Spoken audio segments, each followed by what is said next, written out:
Another day, another basketball stories na naman ang pagkikwentuhan natin. At ngayon nga ay ang pag-uusapan natin ang balitang may good news nga daw ang Boston Celtics kay Jason Tatum.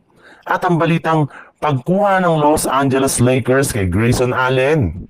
Hindi nga naging maganda para sa Boston Celtics ang offseason dahil sila lamang nga ang nag-iisang team na bigla na lang humina ang lineup matapos nilang pagsisitanggalin ang kanilang mga key player kagaya ni na Kristaps Porzingis na itinrade nila sa Atlanta Hawks at si Holiday na ibinalik nila sa Portland Trail Blazer.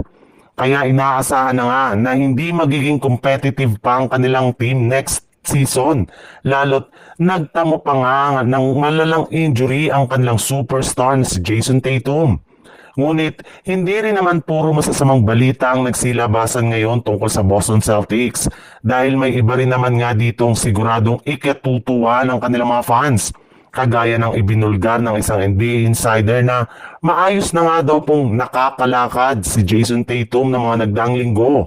At bagamat man nga paminsan-minsan ay paika-ika ito maglakad ay mas namangha pa rin nga siya sa katotohanan na hindi ba nito kailangan pang magsuot ng boots para maayos ang paglalakad. Sa ngayon nga ay pinagpapatuloy pa rin ni Tatum ang kanyang recovery sa ginanap na Chris Paul's Elite Camp gayong kakailanganin nga niya ng at least isang taon bago tuluyan na makapaglarong muli. Kaya nananatili pa rin siyang questionable ang kanyang kalagayan next season. Subalit kung sakali man nga na maging maganda ang pace ng kanyang recovery, ay hindi malabo na makahabol pa siya sa kampanya ng Boston Celtics next season. Sa ibang balita naman, dahil nga napapirma na ng Los Angeles Lakers si Luka Doncic noong nakaraang araw, ay pagpapatuloy na nga ng kanilang front office ang ilang mga finishing touches na kanilang gagawin para mapasulido ang kanilang bagong lineup bago pa man magtapos ang offseason.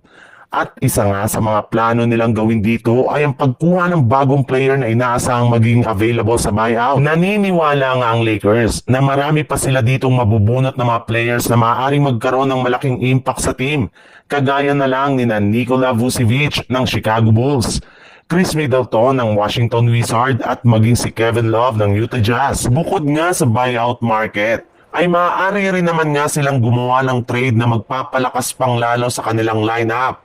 Katulad ng kalalabas pa lang na balita na posibleng pagkuha nila kay Grayson Allen mula sa Phoenix Suns sa mga susunod na linggo ngayong offseason gamit ang kanilang mga players na sina Dalton Kenick at Gabe Vincent.